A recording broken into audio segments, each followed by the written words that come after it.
Ça va? Alors, bien le bonjour, mesdames, messieurs. Bien heureux de vous voir aujourd'hui. Notre réaction de l'opposition officielle à la suite de la composition du nouveau gouvernement en cette 43e législature. Tout d'abord, évidemment, nos félicitations sincères aux nouveaux membres du Conseil des ministres. C'est toujours un grand moment pour ces gens-là, on le comprend.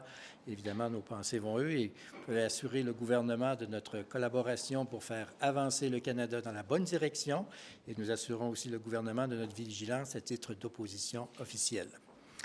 Il y a un mois, les Canadiens ont envoyé un message très clair à la classe politique. Travaillez ensemble, ayez une nouvelle approche pour que l'on puisse avancer le Canada comme il se doit. Il y a un mois, les Canadiens ont envoyé un message aussi très clair au premier ministre canadien. Il a perdu presque 1 million de votes. Il est le premier ministre en titre qui a eu le moins de votes dans l'histoire du Canada, ou moins de pourcentage de votes dans l'histoire du Canada. Il dirige le pays. Il doit avoir une nouvelle approche.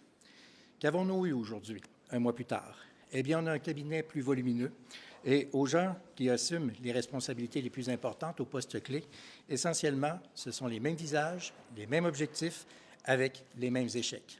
Donc, M. Trudeau a manqué son rendez-vous avec une nouvelle approche pour diriger le Canada.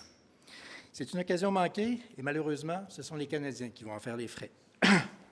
Vous savez qu'essentiellement, dans un Conseil des ministres, la personne clé, outre le premier ministre, bien entendu, c'est le ministre des Finances. Et M. Morneau reste à ses fonctions.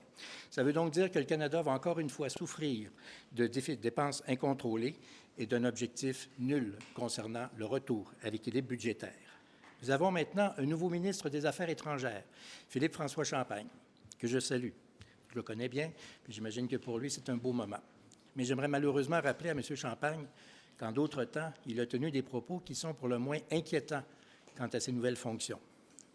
Le 9 mai 2017, il a déclaré, je cite, « Le Canada, de même que la Chine, est un exemple de stabilité, de régime prévisible fondé sur des règles de société très inclusives. » On sait qu'actuellement, le Canada a des graves problèmes avec la Chine. On sait que la Chine a des graves problèmes de respect des droits de l'homme à travers le monde entier. Et voilà que notre nouveau ministre des Affaires étrangères a tenu des propos semblables il y a à peine 2 ans. C'est inquiétant pour l'avenir. Nous remarquons tous aussi l'arrivée de Chrystia Freeland comme vice-première ministre et ministre des Relations fédérales provinciales. Quelques minutes à peine, Madame la vice-première ministre parlait des relations tendues qui existent actuellement entre le Canada, l'État fédéral et ses provinces. Dois-je rappeler à Mme Freeland que c'est son gouvernement auquel elle a participé qui a créé la division et la zizanie à l'intérieur du Canada. Elle est là pour réparer les pots cassés, mais le problème, c'est que le pot a été cassé par le gouvernement dans lequel elle a fait partie pendant 4 ans. On remarque aussi l'arrivée de l'activiste Stephen Guilbeault au sein de la table du Conseil des ministres. Et le premier ministre Trudeau a été très clair tout à l'heure. M. Guilbeault aura plein de choses à dire autour de la table du Conseil des ministres. Ça veut dire quoi? Ça veut dire qu'un activiste qui est contre le développement des ressources naturelles au Canada, particulièrement l'énergie de l'Ouest, et qui est contre les pipelines, va être très actif autour de la table du Conseil des ministres. C'est un mauvais signal qui est envoyé pour tous les gens qui travaillent dans le secteur de l'énergie au pays. On remarque également que le premier ministre a choisi 2 Montréalais pour adhérer au Conseil des ministres, mettant de côté des gens qui, pour bien des gens, auraient pu avoir accès au Conseil des ministres, que ce soit Mme Brière à Sherbrooke ou M. Lightbourne de Québec. M. Trudeau a choisi 2 Montréalais plutôt que ces personnes-là. Et alors, qu'est-ce que l'on constate? C'est que le premier ministre, comme je le disais tout à l'heure, a manqué un rendez-vous.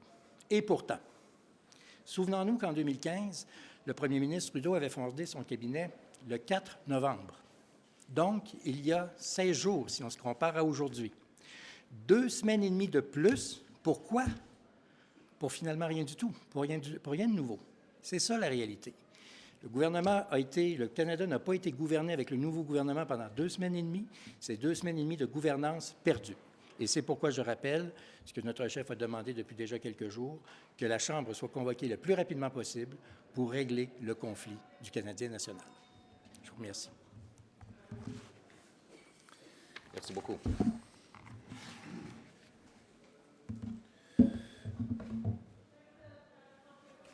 Thanks, everyone, for being here today. Conservative Caucus and our leader, Andrew Scheer, congratulates the newly named Liberal cabinet, and we wish them every success. This cabinet makes history.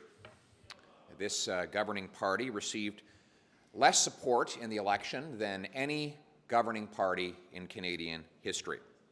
Just 33% of the vote, which is the lowest share of vote that any governing party has ever received in the last 152 years.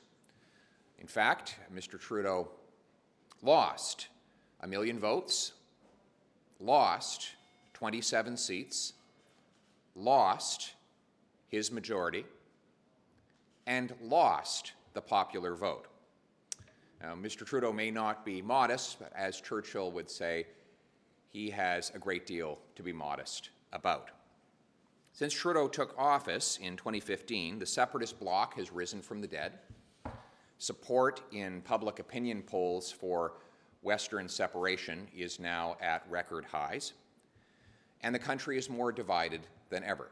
So much for sunny ways.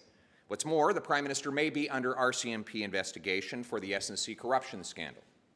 His promise-breaking deficits are growing, growth is slowing, and the cost of living is rising. Today's cabinet is the same faces and the same failures. He is a foreign minister who says China stands out as a beacon of a rule-based system. He put a hardcore anti-pipeline advocate in a top portfolio. He put a GTA minister in charge of Ottawa. There is no senior representation for the prairies. He left in place the failed and disgraced Finance Minister Bill Morneau, who's been found guilty of breaking ethics violations, broke his deficit promises, and who raised taxes on the middle class. Now, despite all these failures, we need to work together to turn it around.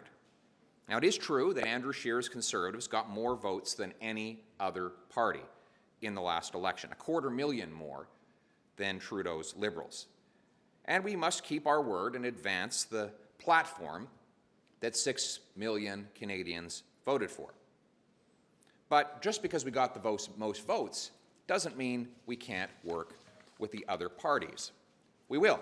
We will work with other opposition parties to get to the bottom of the SNC and Mark Norman scandals.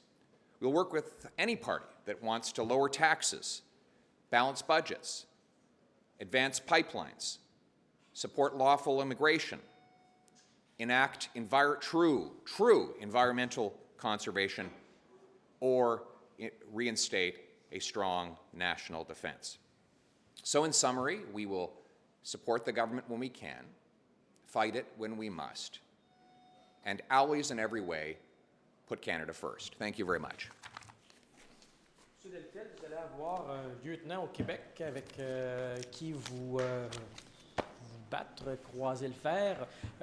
Comment est-ce que vous interprétez la nomination de M. Rodriguez au poste de lieutenant québécois? Bien, ça aura pris 4 ans à M. Trudeau à comprendre ce qu'il devait faire depuis 4 ans. Souvenons-nous de l'arrogance typique de M. Trudeau quand il disait « pas besoin d'un lieutenant, je suis moi-même le général ». Ben oui, mais avec un général d'opérette, ça donne des résultats d'opérette. Alors, ça a pris 4 ans à M. Trudeau à comprendre qu'on avait besoin d'un lieutenant au Québec. Écoutez, il faut remonter à Mackenzie King pour ne pas avoir de lieutenant politique québécois. Alors, je pense que c'était la chose à faire, mais ça a pris 4 ans à M. Trudeau à comprendre que son général d'opérette, il était temps qu'il change. Maintenant, il l'a choisi. Vous interprétez sa décision comment? Pourquoi vous pensez qu'il a changé d'idée? Bien, ça lui appartient à expliquer sa décision. Est-ce que vous êtes capable de travailler avec lui? Bien, évidemment, Pablo Rodriguez, c'est un type avec qui je m'entends rudement bien. Comme je le disais tout à l'heure, pour toutes celles et ceux qui ont été nommés au cabinet, c'est évidemment une belle journée. Puis nous, humainement parlant, on se connaît bien. Beaucoup de respect pour M. Rodriguez. Évidemment, je n'aime pas la façon dont lui et ses coéquipiers gèrent l'État canadien. Cela dit, comme je vous ai dit tout à l'heure, on peut l'assurer de notre collaboration pour faire avancer le Canada dans la bonne direction, mais notre vigilance pour éviter justement les dérives qu'on a connues aux 4 dernières années. So, Mr. Poilievre, you say that you want to have more, shed more light on the SNC Lavalin scandal, right? So does this mean that the Conservatives intend to use their position in committees to bring this back? Like what level of investigation are we talking about? Motivation for helping a powerful Liberal-linked corporation that gave over $100,000 of illegal money to the party avoid criminal prosecution. In the Mark Norman case, we want to know how much did it cost taxpayers to make Justin Trudeau's political problem go away? Why did the Prime Minister declare publicly that Mark Norman would be charged over a month before he was charged? Do we now live in a country where Prime Ministers can single people out and have them charged? Was it his public comments that prejudiced the process and led to an expensive taxpayer-funded settlement. These are matters that Trudeau was able to sweep under the rug before the election because his majority in the House gave him the ability to vote down inquiry, and not enough questions were asked outside of the House. So now that we have a majority of MPs not dependent on him, we can pursue accountability and the truth. And your colleague, Mr. Deltell, said in French that there's questions about why Mr. Morneau remains in his place as finance minister. Right. How do you feel about that, obviously? Well, Mr. Morneau was found guilty of violating ethics laws. He broke his promises to limit the deficit to $10 billion in 3 years. He broke his promise that he'd balance the budget this year. He broke his promise and raised taxes by $800 on the middle class. He kept his ongoing ownership in a company he regulates secret for much of the last term of Parliament. We were assuming that he would have been removed from cabinet, but Mr. Trudeau has decided to go forth with the same failed approach. Today, we have a lot of economic concerns. The deficit is growing, cost of living is rising, growth is slowing, unemployment is higher in Canada than in 4 of the G7 countries, and we need a change of course to fix those problems. What do you make of the Ministry for the Middle Class? It's a punchline? Yeah, I think it is a punchline. So they raise taxes on the middle class, but don't worry. If you can't afford to heat your home or drive your car, you've got a minister named after the middle class to make you feel better about it. Et en français, là-dessus, justement, M. Deltell, si je pourrais vous poser la question. Ça ne peut pas être une mauvaise nouvelle, un ministre sur la moyenne, la classe moyenne. Vous voulez faire baisser les impôts, eux autres aussi. C'est une bonne chose, ça, non? C'est la démonstration qu'ils n'ont pas réussi, justement, à aider la classe moyenne. Et l'autre réalité aussi, c'est que tout au long de leur mandat, qu'est-ce qu'ils ont fait? Bien, ils ont pris des décisions qui heurtaient directement la classe moyenne. Et c'est pour ça que la classe moyenne, pour 80% d'entre elles, paie 800 $ de plus qu'il y a 4 ans. Et donc, c'est pour ça que c'est quand même un peu surprenant de voir qu'ils ont décidé de nommer cette personne-là pour rassurer tout le monde que soyez sans crainte, même si vous payez plus cher, on a le ministre derrière vous pour vous défendre. Wow! Ça promet d'être bon. Au niveau de l'Ouest, pendant que je vous ai au podium, là, il y a l'air d'avoir des efforts qui sont faits vraiment avec Mme Freeland, avec M. Carr, pour essayer d'avoir un peu plus d'efforts faits au niveau de l'unité, par exemple. Est-ce que les efforts que fait le gouvernement présentement au niveau de l'unité nationale, ça vous convainc? 2 choses. D'abord, dans un premier temps, concernant M. Carr, on sait qu'il est dans une situation délicate. C'est un homme pour qui j'ai énormément de respect et d'estime, avec qui j'ai de bonnes relations personnelles et à qui je souhaite le meilleur, évidemment, pour sa santé. Ce qui le place dans une situation, évidemment, très délicate. Vous aurez compris qu'au plan politique, je n'ai aucun commentaire à faire sur sa nomination et sur le fait que, justement, il est confronté actuellement à un combat 1000 fois plus important que quoi d'autre, c'est-à-dire sa survie, puis je l'encourage et mes bonnes pensées l'accompagnent dans ce combat-là. Ce qu'il faut comprendre, c'est que j'entendais encore Mme Freeland tout à l'heure dire comment elle se désolait de voir que les provinces étaient contre le gouvernement fédéral, que le pays était divisé. Ben oui, mais Mme Freeland, c'est votre gouvernement qui a créé cette situation-là. Alors, c'est bien la moindre des choses si vous commenciez à vous en intéresser. Vous auriez peut-être pu vous en intéresser au cours des 4 dernières années. Vous avez tout fait pour que le Canada soit divisé. Puis là, ils se vont dire, ah ben là, il faudrait peut-être en faire quelque chose. Ben je comprends. Pendant 4 ans, vous avez tout fait pour que ça aille tout croche. Alors, ce que Mme Freeland a à faire, c'est juste de ne pas faire ce qu'elle a fait pendant 4 ans.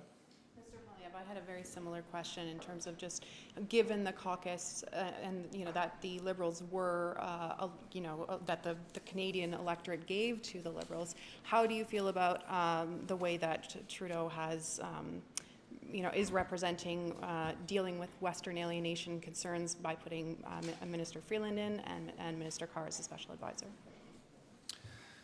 What he needed to do was signal action to address the problems facing Western Canadians.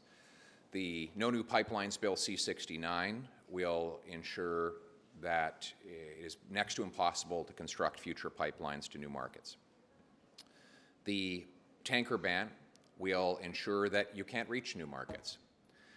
The carbon tax will make it impossible for many Western businesses to succeed.